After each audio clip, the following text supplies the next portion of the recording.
Estamos en el libro de Apocalipsis capítulo 3 y vamos a estar desarrollando la porción de la escritura desde el versículo 14 al versículo 22. Apocalipsis capítulo 3, versículos 14 al versículo 22. Y he titulado el sermón de esta mañana, El llamado de Cristo a salir del autoengaño y volver a la comunión con Él. Obviamente usted siente que ese título es un poquito largo, pero lo que intento cada vez que presento el título es que usted tenga una idea clara de qué es lo que vamos a trabajar. Y toda la serie que llevamos hasta el momento de las 7 iglesias de Apocalipsis empiezan siempre con el mismo enunciado, el llamado de Cristo. En esta ocasión, el llamado de Cristo a la iglesia de Laodicea es a salir del autoengaño y volver a la comunión con Él. Y yo no sé si usted piensa igual que la mayoría de los colombianos, pero por lo menos en nuestra cultura paisa y en términos generales, nosotros los colombianos, hay algo que valoramos profundamente, o por lo menos que nos resulta valioso, y es el hecho de que alguien diga que sale adelante, que es un emprendedor, ¿sí? Nos enseñan a trabajar duro, a progresar, a no depender de nadie, si se puede decir que no dependemos de nadie. Y muchas veces decimos que el bienestar por lo que hemos logrado es lo que nos da o nos hace sentir orgullosos. Eso en términos generales es la cultura colombiana, la cultura paisa. De hecho, no en vano, no es algo menor que el colombiano tenga todo lo que tiene, sin darse cuenta de que estamos en un territorio donde la geografía es complicada. Una geografía donde tenemos 3 cordilleras, pasar de una cordillera a la otra. Hoy por hoy pues es fácil porque pues hay carreteras, hay aviones, pero cuando llegaron los colonizadores a Colombia, eso era un terreno difícil, muy complicado. Y hacer que una ciudad emprendiera y fuera brillante y fuera próspera no era fácil. Y por eso el colombiano y el paisa de manera particular, metidos aquí en esa cordillera particular, hombre, esto es algo que nos hace sentir que es valioso. Y eso en sí mismo no está mal. Salir adelante, emprender, ser pujante, eso no está mal. Pero casi sin darnos cuenta, esa misma manera de pensar puede infiltrarse en nuestra vida espiritual. Podemos llegar a creer que estamos bien, que no nos hace falta nada, que nuestra condición delante de Dios es segura cuando en realidad no lo es. El hecho de creer que somos pujantes, que somos prósperos, que podemos lograr las cosas con nuestras propias manos, en términos laborales, físicos, económicos, muchas veces nos lleva a pensar a nosotros que espiritualmente también estamos igual, que todo depende de nosotros, que todo depende de nuestro esfuerzo, que dependemos de nuestra razón. Y eso no es una lucha nueva. Cuando nosotros vamos al libro de Apocalipsis, era la misma lucha que tenía la iglesia de Laodicea. En la ciudad de Laodicea, en el tiempo en que se escribió la carta, esta ciudad era una de las más prósperas de la región. Era un imponente centro financiero reconocido por su riqueza. Precisamente cuando leamos la porción, se dice que ellos se sentían supremamente bien porque abundaba el oro. Cuando el oro abunda en una ciudad, la plata, el bronce, el cobre, la madera, no tiene sentido. Era famosa por su industria textil. Y de manera particular habían logrado trabajar con la lana de unos animales, y la lana de ellos era principalmente negra y era muy valiosa. Aparte de eso, había un templo dedicado a un dios y se consideraban dignos de sentirse orgullosos porque en ese templo particular se trabajaban ungüentos para curar la vista. Entonces, esta ciudad se sentía orgullosa. Esta ciudad se sentía que tenían un valor intrínseco en sí mismo. Se sentían que lo tenían todo. A tal punto que en el año 60 antes de Cristo, aproximadamente para cuando se escribió la carta, la ciudad había experimentado un terremoto. Y cuando hay terremotos, pues que la tierra se mueve, que las construcciones se caen, lo primero que hacía el imperio, en este caso el imperio romano, era consultar con el gobernador a ver si necesitaban ayuda. ¿Cuánto necesitabas para reconstruir la ciudad? Pero la Odisea se consideraba a sí misma autosuficiente. Y le dijeron al gobierno, al imperio, tranquilos, no necesitamos ayuda. Tenemos suficiente dinero para reconstruir nuestra ciudad. Autosuficientes. Era una cultura marcada por la autosuficiencia. Y esa misma mentalidad había entrado en la iglesia. Lo que ellos veían de sí mismos no correspondía con lo que Dios veía en ellos. Ellos se sentían autosuficientes, Cristo no los veía autosuficientes. Ellos se veían que no necesitaban nada, Cristo veía que ellos necesitaban todo. Y ese es el peligro del autoengaño espiritual. El peligro del autoengaño espiritual. Y antes de entrar al diagnóstico que Cristo hace de esta iglesia, es importante ver cómo Cristo se revela a esta iglesia. Yo quiero que usted entonces me acompañe a Apocalipsis capítulo 3, versículos 14 y 15. Y dice así: escribe al ángel de la iglesia en la Odisea, el Amén, el testigo fiel y verdadero, el principio de la creación de Dios, dice esto. Yo quiero que usted recuerde que es importante, muy importante, primeramente cada vez que usted va al texto de Apocalipsis, cuando Dios le habla, cuando Cristo le habla a la iglesia, identificar cómo se presenta Cristo para esa iglesia. Porque la manera como Cristo se representa o se presenta a la iglesia está directamente relacionado con lo que Dios va a corregir en esa iglesia. Entonces lo primero que vemos aquí es que efectivamente Dios, Cristo está hablando a su iglesia. Cristo le dice, escribe a esta iglesia, que es mi iglesia, y le dice, pues en primer sentido, yo soy el Amén. Y para nosotros el Amén es un término complejo, porque no hace parte de nuestro lenguaje. Nosotros lo entendemos porque, o estamos familiarizados con el término Amén porque lo leemos en la Biblia, pero el Amén ni siquiera es un término griego en el que estaba escribiendo Juan. El griego, esta palabra Amén viene de una palabra en el hebreo. Y así como se utiliza para cerrar una oración, y usted y yo utilizamos el Amén para decir, estoy de acuerdo. Eso es como si usted hablara con alguien para ponerse de acuerdo en un plan, y usted dice, primero vamos a hacer esto, segundo vamos a hacer aquello, y tercero terminamos la idea con esto, y usted le dice, amén. O sea, estoy de acuerdo con lo que acabas de decir. Eso es lo que significa amén, estar de acuerdo, estar seguro de eso. Bueno, Cristo se presenta a esta iglesia como el Amén. En Isaías capítulo 65, versículo 16, Dios es llamado el Dios de Amén. Una expresión que transmite firmeza. El Dios firme, el Dios estable, el Dios absoluto, el Dios confiable. Es una declaración de certeza. Es una verdad inmutable. Cristo se está presentando a esta iglesia como el Amén, el inmutable, el que tiene la última palabra, el estable. Pablo también retoma la idea del Amén en 2 Corintios capítulo 1, versículo 20. Y el texto dice, todas las promesas en Dios son en Cristo sí y en Él amén. O sea, en Cristo la promesa es posible y en Cristo la promesa es segura. Eso es lo que significa el amén. Porque si se dan cuenta, aquí el término amén no es para decir estoy de acuerdo. Aquí el amén tiene carácter de sujeto. Cristo es el amén. Cristo es confiable. Él es el confiable.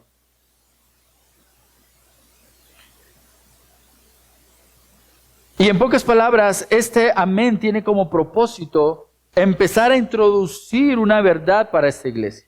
Esta iglesia estaba segura de que ellos eran autosuficientes y lo primero que le dice Cristo a esta iglesia es, presten mucha atención porque lo que yo diga es lo que realmente tiene valor. Lo que ustedes digan de ustedes mismos no tiene valor. Es lo que yo diga lo que tiene valor. Lo que yo diga es lo que realmente es. Y por ahí empieza Cristo a revelarse a su iglesia. De tal manera que el problema no es que creamos qué es lo que nosotros creamos de nosotros mismos. Aquí no importa su autodeterminación.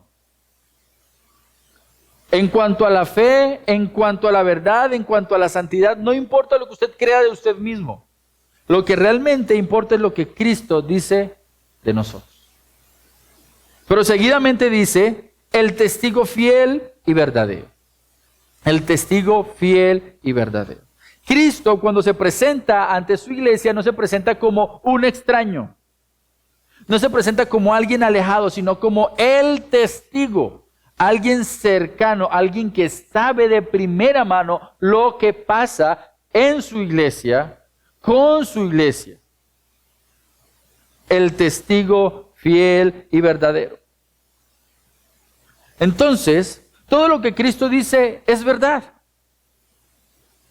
Es absolutamente confiable, es exacto. Y su testimonio nunca falla, no tiene errores. En Juan capítulo 14, versículo 6, usted conoce este pasaje, Jesús mismo dice de sí, yo soy el camino y la verdad y la vida. Y préstele mucha atención. Y la verdad, Él es la verdad. Esto es clave para entender a la Odisea. Una iglesia con una percepción equivocada de sí misma. Creían que no tenían necesidad, pero Cristo, como testigo fiel y verdadero, evalúa con precisión su realidad.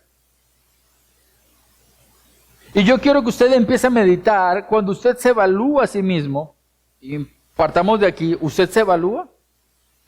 ¿Realmente usted alguna vez se ha evaluado cuál es su condición espiritual?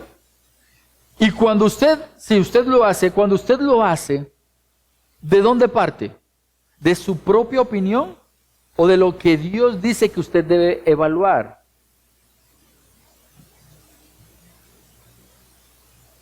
Ellos creían no tener necesidad, pero Cristo, como testigo fiel y verdadero, evalúa con precisión y no se deja engañar de las apariencias. Viene los domingos a la iglesia. Qué bueno, espero que seas bendecido cada vez que vienes a la iglesia. Tú dices orar, tú dices leer la Biblia, tú dices ser un modelo de piedad en tu casa. Bueno, si usted se da cuenta, todo eso son apariencias, eso es externo, eso puede engañar a cualquier persona. Tú puedes engañar a cualquier persona, tú puedes engañar a tu esposo, a tus hijos, a los hermanos de la iglesia, a tus vecinos, a tus compañeros de trabajo o de estudio. Tú puedes tener un rótulo en tu frente que diga cristiano. Y eso puede engañar a cualquiera. Pero no podemos engañar a Dios. A Dios no lo podemos engañar. Su llamado es real y su palabra es digna de confianza. Testigo fiel y verdadero. Y así se presenta con ese segundo título a esta iglesia. Pero sigue diciendo, el amén, el testigo fiel y verdadero, y después dice, tenemos un tercer título, el principio de la creación de Dios. El principio de la creación de Dios. Si nosotros queremos traducirlo de una manera que sea como más entendible para nosotros, podríamos decir, ¿quién es el origen de todas las cosas? ¿Quién es el origen de todas las cosas? Si usted sabe que en Génesis capítulo 1 y capítulo 2 nos dice que Dios creó todas las cosas. En Juan capítulo 1 versículos 1 al 8 da a entender precisamente que en Cristo fueron creadas todas las cosas porque Él estaba con Dios y desde el principio. Y da a entender que Cristo no es una emanación, sino que está desde el principio creando todo. Filipenses también nos enseña que Él hizo todas las cosas y sostiene todas las cosas con el poder de su palabra. Y en Juan capítulo 3, versículos versículo 14 nos dice que Cristo se presenta ante esta iglesia como el principio de toda la creación, como el quien da origen a todo lo creado. ¿Y por qué esto es importante para la iglesia de la Odisea? Porque la iglesia se consideraba ¿auto qué? Autosuficiente. Se les había olvidado que todo lo que existe es creado por Él y todo lo que tú y yo tengamos o podamos alcanzar o lograr proviene de Él.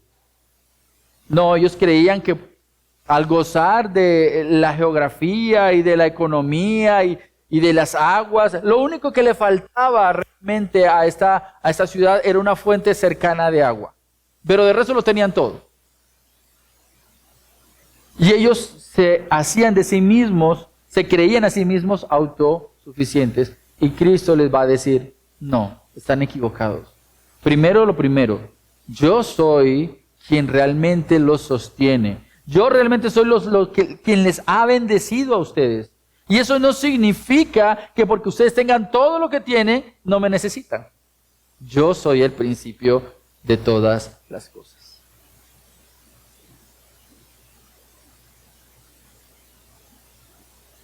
Esa iglesia decía, no tengo necesidad, y Cristo le responde, yo soy la fuente de todo.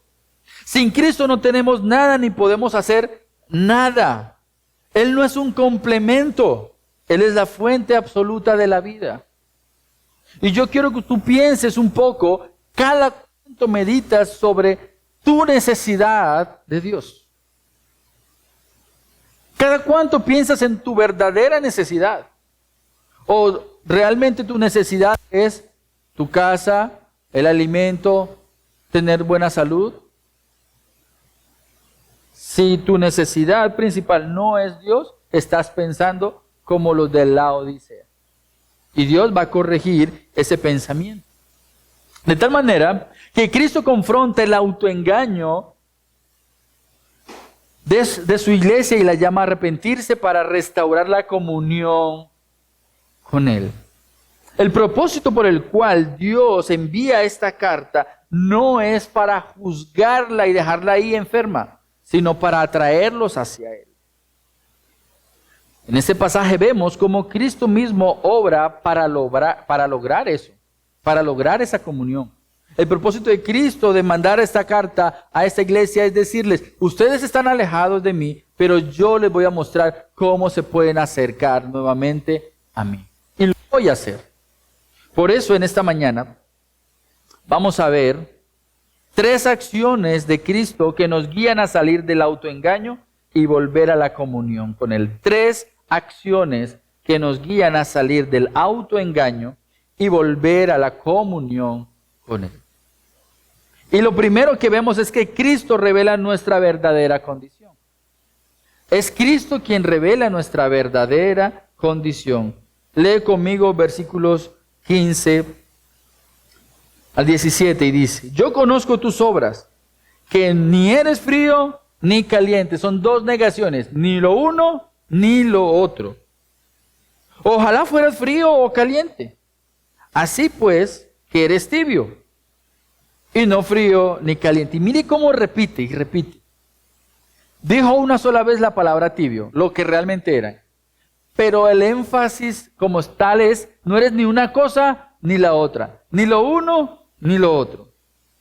Así pues, versículo 16, que eres tibio, y no frío ni caliente, por lo tanto te vomitaré de mi boca. Porque dices, soy rico y me he enriquecido y de nada tengo necesidad. No sabes que eres un miserable y digno de lástima y pobre, ciego y desnudo.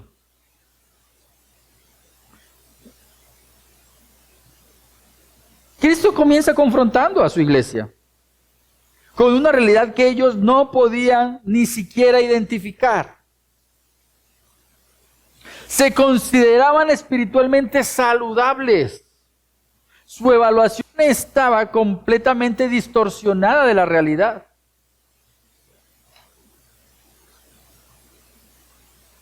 Encontramos una primera falencia en esta iglesia.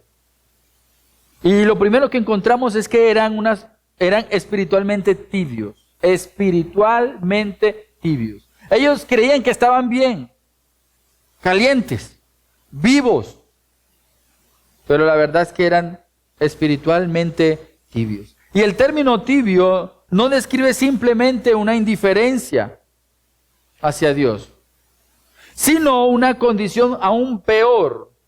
La Odisea estaba cerca de una ciudad que se llamaba Hierápolis, y en esa ciudad salía una fuente de agua caliente. O sea, termales, aguas calientes. Con esa agua, muchas personas se metían en la corriente de esas aguas y se utilizaba con fines terapéuticos. Ahora, si usted se da cuenta, como se los dije ahorita, la Odisea no tenía agua, tenía falencia de agua, de tal manera que ellos dependían de esa fuente de agua caliente. Y la traían entonces hasta la ciudad. Pero resulta que esa agua ni llegaba caliente, no servía para términos terapéuticos y no llegaba fría. ¿Para qué sirve el agua fría? Para refrescarse. Llegaba tibia. O sea, que para las personas de esa época, el agua tibia era inútil. No sirve. De la misma manera, Cristo describe a esta iglesia como una iglesia espiritualmente ineficaz, sin utilidad real para el reino de Dios. No es una iglesia que abiertamente rechace a Dios, a Cristo, pero tampoco es una iglesia ferviente en su amor. Es una iglesia tibia. Ni lo niega, ni trabaja arduamente para Él. Entonces, ¿para qué sirve una iglesia espiritualmente tibia? Ineficaz. Es una fe sin pasión, es una fe que no tiene ni demuestra una verdadera dependencia de Cristo. Incluso el lenguaje sugiere algo más serio. No se trataba solo de una iglesia débil, sino de una iglesia que antes pudo haber sido caliente y ya no lo es. O sea, es una iglesia que va en un declive espiritual. Declive espiritual. Por eso Cristo dice que esta condición le resulta repulsiva. Ni siquiera Cristo es indiferente a esa iglesia, sino que le produce enfermedad. Es una reacción visceral. Y esto, para que usted lo entienda mejor, es como cuando usted llega a un lugar donde alguien acaba de vomitar y usted huele el vómito. ¿A usted le produce placer? ¿A usted le produce deseo de oler o comer? ¿Usted cómo responde al olor del vómito? Repulsión.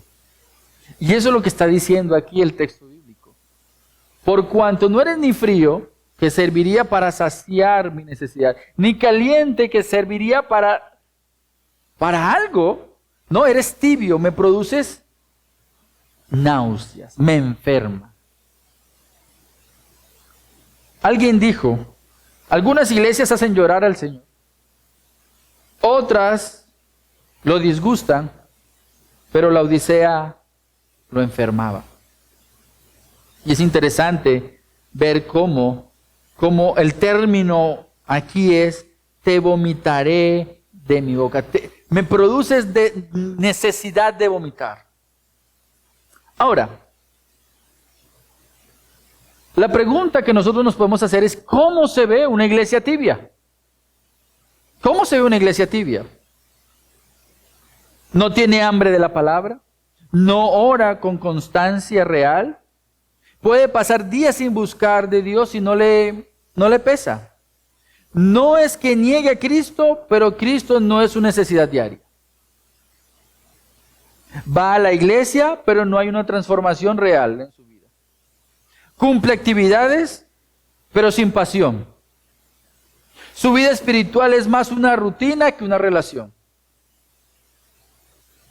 Está presente, tú y yo podríamos estar aquí presentes, pero no estamos integrados en comunión con Él. Igual que la iglesia de la Odisea, podríamos decir podríamos decir hoy que estamos bien con Dios. ¿Cómo estás? Yo estoy bien. No estoy tan mal. Soy mejor que otros. No hay sensibilidad real al pecado, ni necesidad de arrepentimiento. Mire cómo se ve una iglesia tibia. Tiene a Cristo como accesorio, no como el centro. Dios es útil cuando se necesita, pero no es el centro de las decisiones, de las prioridades, de los deseos. O sea, Cristo es un utensilio, pero no se vive para Cristo.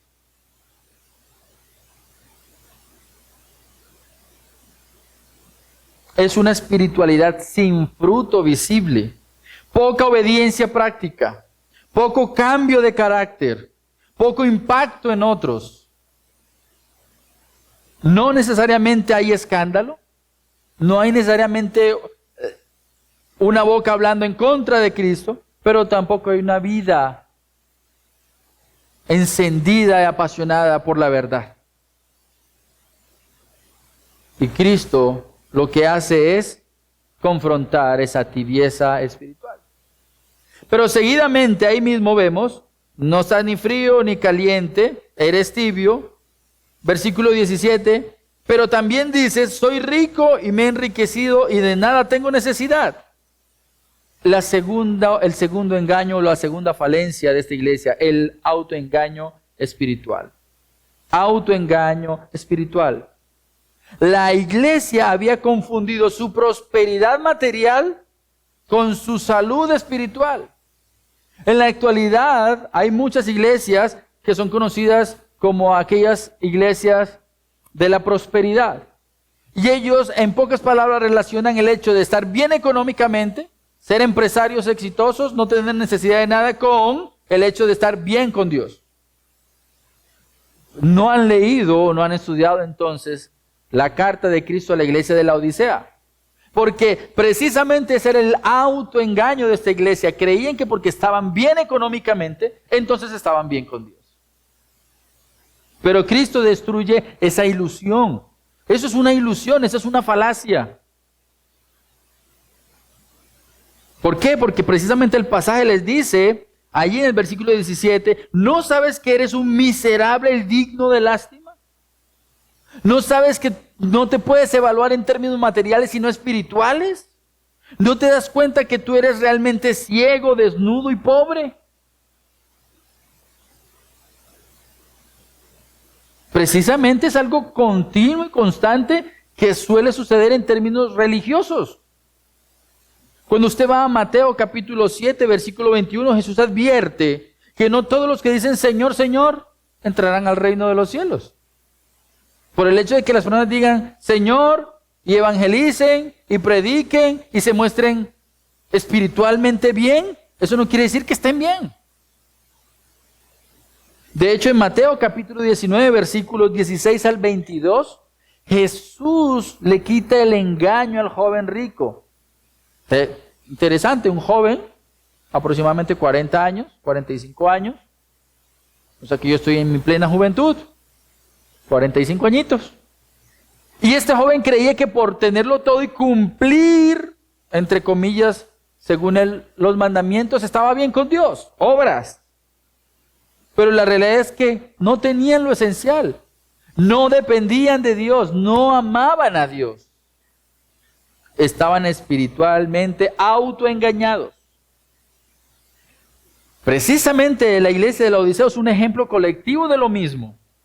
Una iglesia que confunde apariencia con realidad. La bendición material no es evidencia de estar bien espiritualmente. No lo es. Creían ser dignos de admiración, pero Cristo dice que en realidad eran dignos de compasión. Qué tristeza. Eso es como cuando usted le da vergüenza ajena al escuchar a alguien hablando y cree que está hablando bien y lo está diciendo todo mal. Dice lo que no es con las palabras que no son y uno le da como vergüenza ajena. Yo no sé si usted alguna vez ha experimentado vergüenza ajena, pero Cristo en pocas palabras está diciendo de esta iglesia que es como sentir vergüenza ajena de esta iglesia. Ellos querían estar muy bien y estaban muy mal. Creían tenerlo todo, pero no tenían nada. El término aquí es miserable. Era una iglesia miserable, dignos de lástima. Esa misma palabra la utiliza Pablo en 1 Corintios 15 y 19. Son las únicas 2 veces en la Biblia que se utiliza ese término. Eleinos. Y es una lástima profunda lo que da a entender ese término. Una lástima profunda, profunda. Provoca un dolor por una vergüenza que uno ve en otro. De tal manera que la Odisea no solamente estaba equivocada, sino que estaba realmente arruinada espiritualmente. Y ese es el punto más peligroso del autoengaño. Creer que todo está bien cuando en realidad todo está mal. El mayor peligro del autoengaño es creer que todo está bien cuando realmente todo está mal. Pero ahí no termina todo. Hay otra falencia en esta iglesia, y era la ignorancia de su verdadera condición espiritual. No solamente estaban autoengañados espiritualmente creyendo que estaban bien, sino que aparte de eso no podían ver su verdadera condición. Cristo enumera su realidad, enuncia su realidad. Eran desventurados, miserables, pobres, ciegos, desnudos. Y de manera especial la ceguera es lo que puede captar nuestra atención. Porque no es el hecho de que están mal, sino que peor aún, no pueden ver su verdadera condición. Yo no sé si usted alguna vez lo ha experimentado, pues yo creo que es difícil para alguien que ve normal con sus ojos y se pare frente a un espejo y se vea bien cuando realmente está mal. ¿Usted alguna vez se ha visto bien cuando realmente está mal? Pues uno normalmente ve y dice, tengo como este pelito aquí, ¿cierto? Me veo como con sucio en los ojos. Pero lo que normalmente no pasa es que usted diga, me veo muy bien y tiene, como decimos por ahí, parece un solecito, las greñas alborotadas. Normalmente eso no pasa. Normalmente usted se evalúa y usted dice, me falta, no me veo bien. Pero esta iglesia se veía frente al espejo y se veía bien. Realmente estaban ciegos. No tenían una percepción clara de ellos. Estaban realmente mal. Una incapacidad para reconocer su realidad. Y aquí está el corazón del problema. Su evaluación de sí mismo no coincidía con la evaluación de Cristo.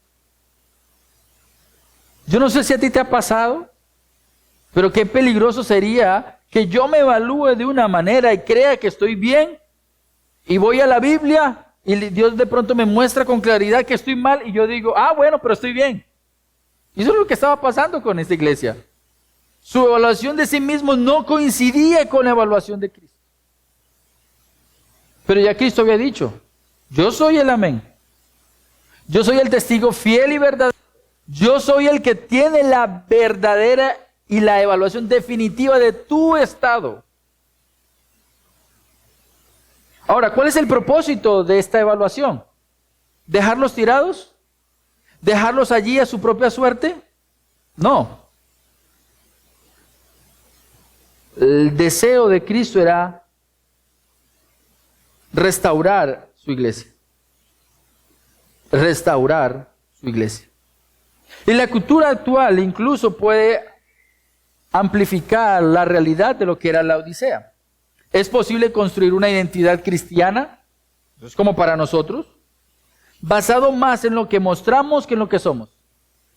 Yo no sé, y un ejemplo de eso puede ser lo que usted alcance a ver en redes sociales. Muchas personas diciendo que son cristianos y muestran pantallazos y videos de que van a la iglesia, de que la iglesia canta muy lindo, que el pastor dijo, que fulanito eso y aquello, y se ve y se muestra una espiritualidad, una influencia, un impacto, un reconocimiento de lo que son.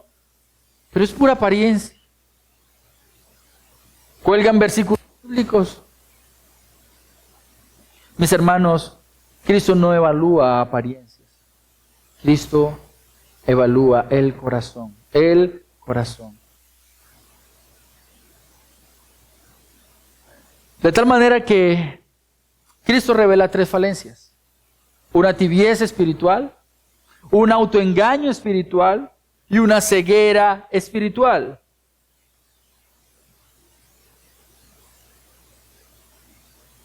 Y por eso es que Cristo no se limita a diagnosticar. Él interviene con un llamado urgente a esta iglesia, porque Él ama verdaderamente a su iglesia. Él ama verdaderamente a su iglesia. Y por eso Él llama a su iglesia a salir de ese estado. Y eso nos lleva a nuestro segundo punto. Cristo demanda arrepentimiento y devoción genuina. Cristo demanda arrepentimiento y devoción genuina. Y mira el versículo 18. Te aconsejo que de mí compres oro refinado por fuego para que te hagas rico, y vestiduras blancas para que te vistas, y no se manifieste la vergüenza de tu desnudez, y colirio para ungir tus ojos y que puedas ver. Y es hermoso ver cómo Jesús a cada una de las iglesias utiliza elementos del entorno de la ciudad para explicarles su falencia, su necesidad y cómo entender la restauración que necesitan. Y en este caso, de manera particular, Cristo utiliza tres elementos comunes de su ciudad que van a explicar muy bien hacia dónde apunta el arrepentimiento y hacia dónde ha de apuntar la devoción genuina. Y lo primero que vemos es que Cristo le dice: te aconsejo que de mí compres oro refinado por fuego para que te hagas rico. Obviamente, sabemos que tú y yo no podemos comprar nada delante de Dios. Pero era una invitación a obtener lo que les faltaba. Está utilizando precisamente una terminología que ya el profeta Isaías había utilizado para el pueblo de Israel cuando tenían un problema de moralidad. Entonces, lo primero que hace Cristo es invitarlos a que compren oro refinado en fuego. Y este oro simboliza fe auténtica, fe probada, fe purificada. Esa terminología la utiliza Pedro en su carta primera de Pedro, capítulo 1, versículo 7, para referirse al oro que es valioso. ¿Qué no tenía esta iglesia? Pues no tenía una fe valiosa. Precisamente de manera particular era una ciudad que la iglesia de esta ciudad no muestra que eran perseguidos por su fe, que es algo que purifica la fe, la persecución. No tenían ausencia de alimentos ni escasez de nada, por lo tanto ellos estaban cómodos y su fe se sentía cómoda. Pero Dios le dice a esta iglesia: solamente puedes ser rico si tienes una fe verdadera. Algo que parecía escasear en esta iglesia. Pablo también enseña que la verdadera riqueza se manifiesta en una vida transformada por la fe salvadora. Primera Timoteo, capítulo 6, versículos 18 y 19. La verdadera riqueza se manifiesta en una vida transformada. No puedes pretender estar bien con Dios y ser importante para Dios cuando tu vida no demuestra devoción a Dios. No se trata de lo que Dios te ha dado, se trata de cómo vives para Dios. La Odisea pensaba que era rica, pero su riqueza era superficial. Cristo les muestra que la verdadera riqueza no está en los recursos materiales, sino en una fe viva que depende completamente de Él. El llamado es claro: dejar de confiar en lo que creen tener y recibir a Cristo, recibir de Cristo la fe que salva. No se trata de que vengas acá cada domingo, porque depende de ti venir acá. Se trata de que en tu corazón hay una necesidad por alabar a Dios, por adorar al Señor, por obedecerle. Pero lo segundo que llama a Cristo a hacer a su iglesia es a revestirse. Un llamado a recibir la verdadera justicia, vestiduras blancas. Dice ahí a la mitad del versículo 18. Y compra de mí vestiduras blancas para que te vistas y no se manifieste la vergüenza de tu desnudez. Como yo les decía a ustedes, en la Odisea se trabajaba con lana de unos animales y esta lana era negra. Y entonces ellos eran conocidos por exportar, vender, comercializar lana negra. ¿A quién no le gusta vestir de negro? Se ve elegante. Pero el opuesto también se ve muy elegante, el blanco. Y lo que hace Cristo aquí es, con esta simbología, mostrar que ellos están vistiendo de algo que no tenía valor. ¿Cómo así?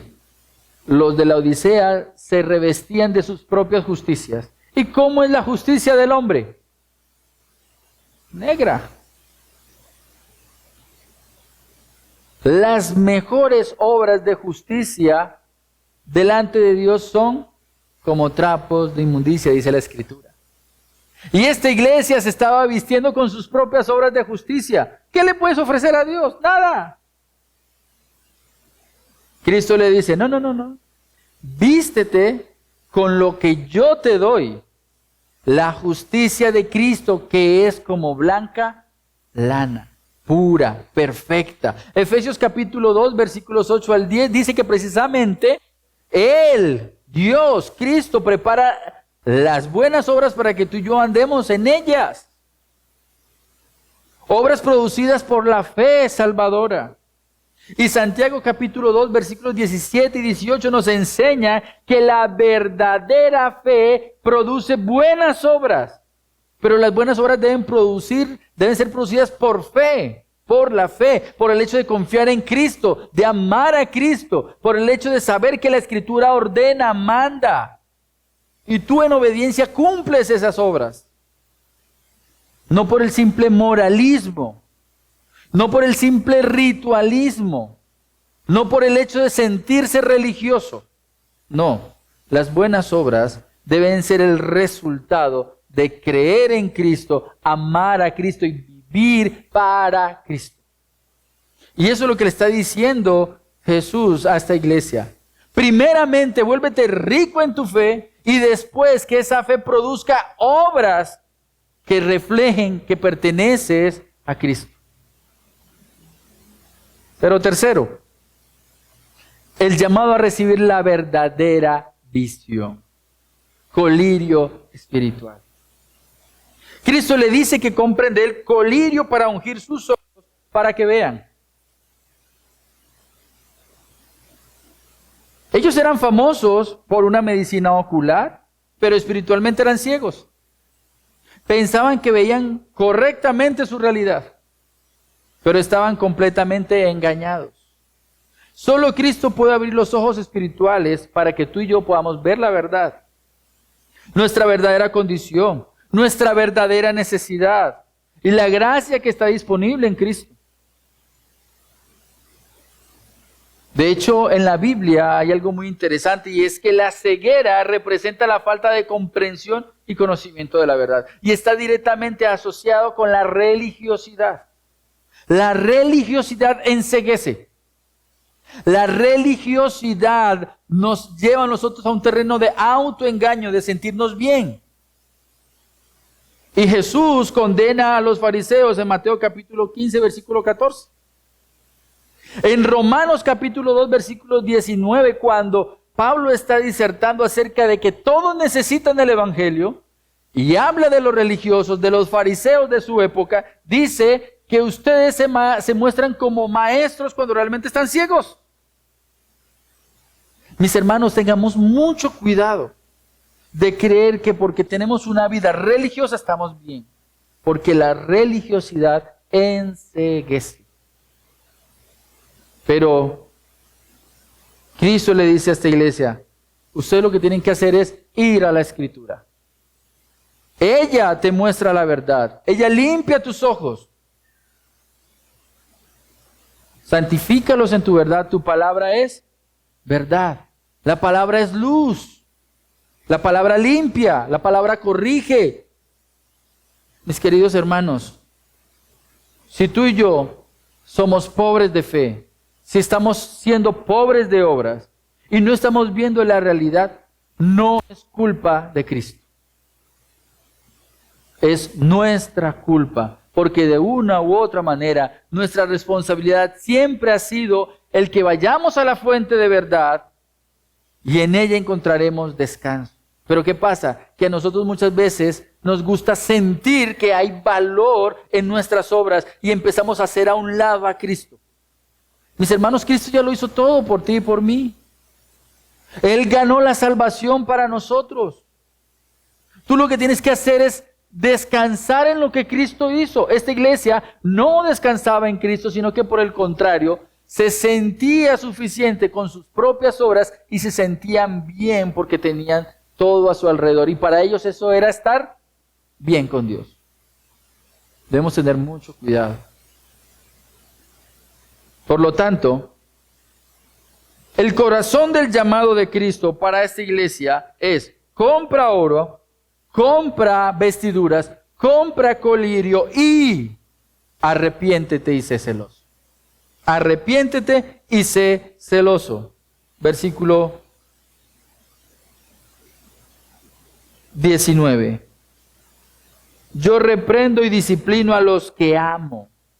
Eso que estamos viendo en este pasaje es una evidencia y una muestra de amor de Cristo. Ya en el Antiguo Testamento constantemente Dios le enseña al pueblo de Israel que el padre que ama a su hijo, ¿qué hace? Lo corrige. Eso mismo lo utiliza Pablo en el Nuevo Testamento para mostrar cómo Dios, cuando corrige a su iglesia, lo hace por amor y que no es un castigo superficial, sino que a veces es un castigo severo porque ama a su iglesia. Bueno, y aquí vemos el mismo principio. Yo reprendo y disciplino a los que amo. Y Dios se acerca a esta iglesia autosuficiente. Yo me imagino que si representara a la iglesia de la Odisea, sería como un joven ya de esos de 18 años que creen que solos pueden vivir. Yo lo puedo todo, yo trabajo, ya yo estudio, ya yo tengo fuerza, ya yo puedo comprar mis cosas, yo puedo solo. Y Cristo le dice, no, venga para acá. Venga que a usted todavía le hacen falta unas cuantas varitas. Yo me imagino esa escena. Todavía no sabe lo que necesitas. Y Cristo con amor se acerca a esta iglesia y los reprende y los disciplina. Y el llamado es claro. Arrepiéntete, o sea, cambia de dirección. No creas que porque te sientes autosuficiente realmente lo eres. No creas que porque te ves bien estás bien. Cambia de dirección, mira hacia mí. Sé celoso y arrepiéntete. El arrepentimiento nunca es algo superficial. Ahora, que tú creas que por el hecho de manifestar palabras de arrepentimiento, eso es igual al arrepentimiento, es otra cosa. Pero no está bien. El arrepentimiento nunca es algo superficial. El arrepentimiento siempre es algo profundo. Es un giro en la dirección del corazón. Es un giro en la dirección de tus pensamientos. Es un giro en la dirección de tus decisiones. Y el llamado aquí es arrepiéntete. Te creías autosuficiente, ahora te debes considerar ¿qué? Que necesitas. Todo lo necesitas. Te creías que tenías tu opinión certera y verdadera. Bueno, no puedes confiar en tu opinión. Tenemos que volver a depender completamente de Cristo. Completamente de Cristo. Y junto con el arrepentimiento viene el celo. Y ese celo tiene que ver con un deseo ferviente por vivir para Él. Un celo ferviente por vivir para Él. Los de la Odisea no estaban viviendo para Él. No estaban viviendo para Cristo, estaban viviendo para sí mismos. alimentando su orgullo constantemente. No. La invitación de Cristo a esta iglesia es: arrepiéntete de tus pecados y vive para mí, celosamente, amorosamente, fervientemente. No es un ajuste externo. No se trata de que como no vienes constantemente a la iglesia, ahora vas a empezar a ir todos los días a la iglesia. No, primero arregla el problema, tu corazón. Primero arregla las prioridades. Arrepiéntete de corazón. Y como lo dice Romanos capítulo 12, versículos 1 y 2, cuando hemos entendido el Evangelio, cuando hemos comprendido el poder que salva, cuando hemos comprendido las implicaciones eternas de la salvación, entonces tu mente será renovada para que puedas comprobar la buena, agradable y perfecta voluntad de Dios. Cristo confronta la condición de la Odisea y ordena el arrepentimiento con el propósito de restaurar. Ojo con esto, no es de restaurar la salvación. La invitación aquí es restaurar la comunión.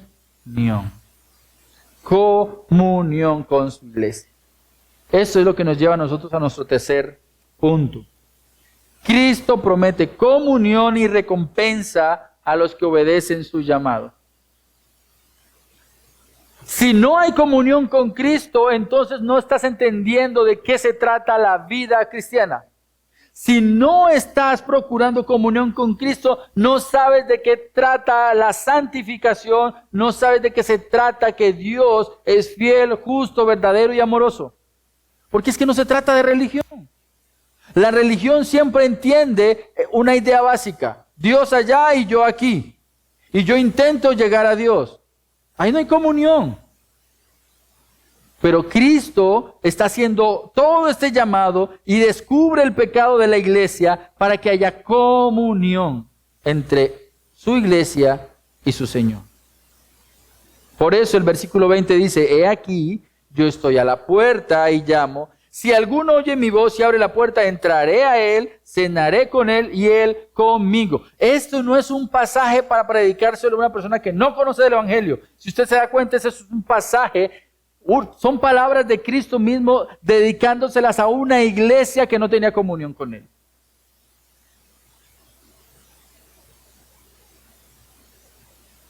Esta imagen es impactante. Imagínate tú que alguien te invite a su fiesta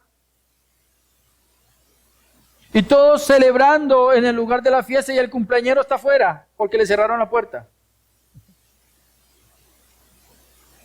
¿No te parece ridícula esa escena? Imagínate que te invitan a una boda y todos dentro del salón de la boda y los novios afuera.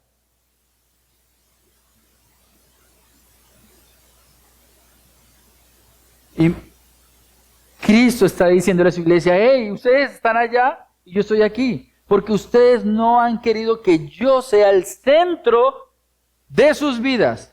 Y por eso ustedes carecen de todo, porque yo soy el dueño de todo y me han dejado a mí afuera. Ahora, ¿Cristo qué hace? No se trata de decir que entonces Cristo no tiene el poder y la autoridad para entrar e irrumpir. No, Él es el Señor. Pero como Él es el Señor de su iglesia y lo hace con amor, Él les dice: yo estoy aquí a la puerta. Y estoy abriendo todas las posibilidades para que ustedes, como iglesia que han escuchado el Evangelio, y que sabiendo que en mí están todas las riquezas, puedan disfrutar de las riquezas que hay en mí. Cristo está a la puerta. No está lejos. No ha abandonado a su iglesia. Pero no hay una intimidad. No hay una intimidad. Hay una exclusión en esta iglesia funcional de Cristo en el centro de la vida espiritual. Cristo está presente, pero no está siendo disfrutado. ¿Tú estás disfrutando a Cristo?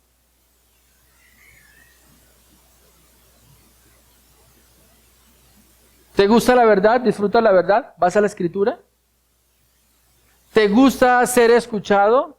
¿Te gusta que alguien escuche tus problemas y seas aconsejado? ¿Cada cuántas horas?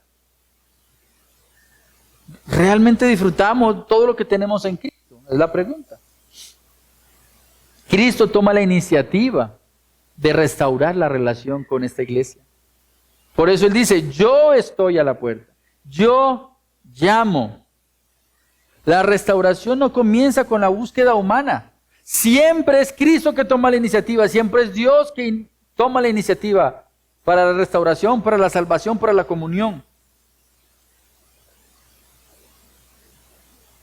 ¿Y sabes qué? Cristo no se rinde fácilmente. Cristo fue hasta la cruz para salvar a su iglesia.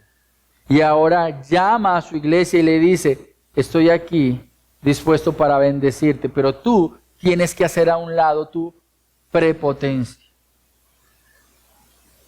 Era una iglesia orgullosa. Hay una respuesta humana. Debe haber una respuesta humana. El que oye y abre. El que oye y abre. ¿Y sabes qué está pasando en esta mañana? Dios está hablando. Y si tú y yo oímos, también debemos ¿qué? Responder a ese llamado. Eso es una idea muy importante. Si alguno, y eso es importante e interesante porque algunos pastores han dicho, esta invitación a esta iglesia es tan tenaz que si uno quisiera, podría decir, estaba tan mala iglesia que no había nadie que estuviera viviendo bien.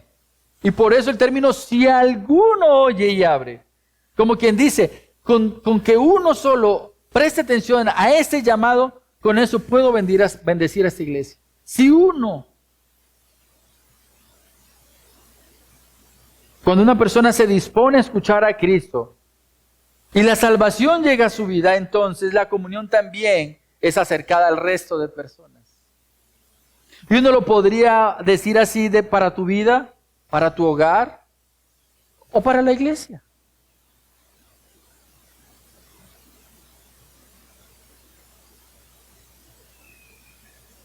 Y hay algo que es importante que tú y yo debemos entender.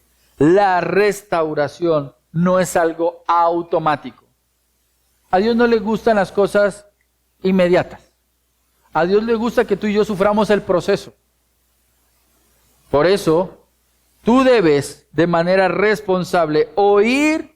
Hay un esfuerzo a abrir una implicación de rendición de voluntad. Y solo cuando eso pasa, entonces, al abrir la puerta, Cristo hace el resto. Entraré a Él, cenaré con Él. Mire que siempre es Él el que da el primer paso. Y tú vas a terminar disfrutando de la comunión con Él. Y Él conmigo. La imagen de la cena es una imagen que plantea intimidad, amistad, reconciliación. Una relación restaurada. Cristo no ofrece solo corrección o perdón judicial, sino comunión con Él. Ellos decían, no necesitan nada, y Cristo les decía, ustedes lo necesitan todo. Les faltaba todo, les faltaba la presencia de Cristo. Les faltaba todo. Pero ahora vienen las promesas, versículo 21. Al vencedor, al que preste atención, al que escuche, al que abra la puerta, al que tenga comunión conmigo, le concederé sentarse conmigo en mi trono, como yo también vencí y me senté con mi Padre en su trono. Presta la atención. Este versículo nos muestra a nosotros que es que Cristo ya lo ganó todo. Y lo que tú tienes que hacer es acceder al vencedor de todo y Él te va a llevar a disfrutar de todo lo que ya logró. Tú no tienes que hacer nada, solo confiar en Él. Confiar en Él. Obedecerle a Él. Servirle a Él. Él nos hace partícipes de la victoria de Cristo. Al que venciere. O sea, de hecho, lo que Cristo está diciendo es solamente abre la puerta, solamente disponte. Y si tú te dispones, ya eres vencedor. Mis hermanos, esto es una invitación a confiar. Si tú confías en Cristo, ya eres vencedor. Si tú confías en Cristo y en todo lo que Él nos ha dicho en esta mañana, entonces ya eres una persona que goza de vida eterna. Puedes descansar en Él. Él es el amén. Él es el testigo fiel y verdadero. Lo que está diciendo es real. La pregunta aquí es, ¿estás dispuesto a morir a tu orgullo? Al hecho de creer que tú eres el que puede sostener tu hogar y todo lo que está alrededor de ti. Al que venciere, le dará comunión exaltada con Cristo. Donde Cristo esté eternamente, tú estarás eternamente.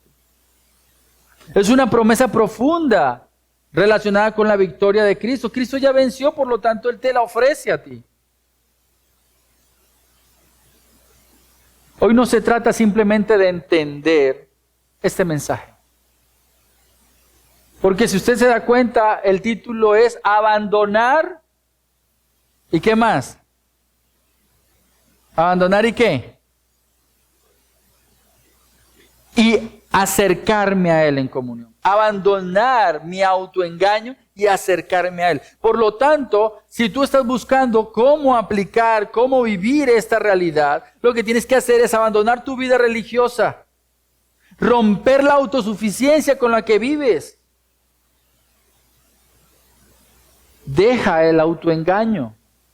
Reconoce tu verdadera condición delante de Dios y vuelve a Él con un corazón rendido.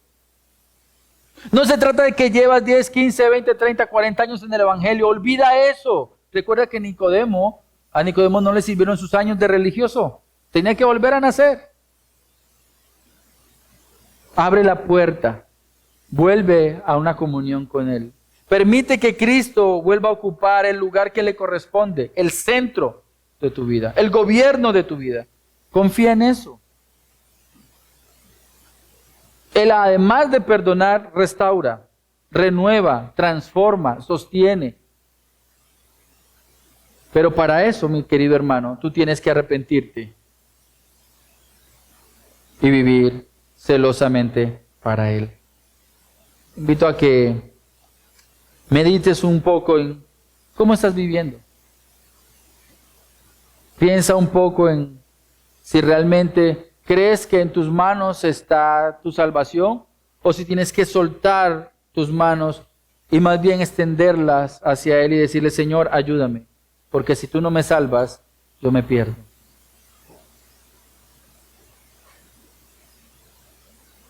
Señor, gracias te damos por la bendición que nos das de estar en este lugar, de poder ser confrontados con tu palabra. Gracias por extender ese llamado también a nosotros. Gracias porque sabemos, Señor, que nuestro corazón se endurece. Porque de momento vemos que las cosas marchan bien en nuestra vida. Porque de momento creemos que podemos poner nuestra confianza en el hombre, en las promesas, en las situaciones, en la salud que gozamos y hacemos a Cristo a un lado.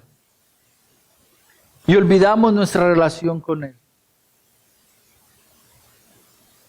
Y eso nos puede llevar a autoengañarnos. Eso nos puede llevar, Señor, a creer que somos autosuficientes. E incluso empezamos a creer que porque estamos bien en nuestra situación económica, entonces estamos bien delante de ti. Pero ya tú lo habías dicho por medio de las palabras de Pablo. El que crea que está firme, mire que no caiga. Y eso aplica para la manera como muchas veces nos sentimos espiritualmente. Ayúdanos, Señor, a ver nuestra verdadera condición delante de ti, que podamos clamar. Ayúdanos en nuestra incredulidad, como lo hizo este hombre, que sabía que necesitaba fe para creer en Cristo.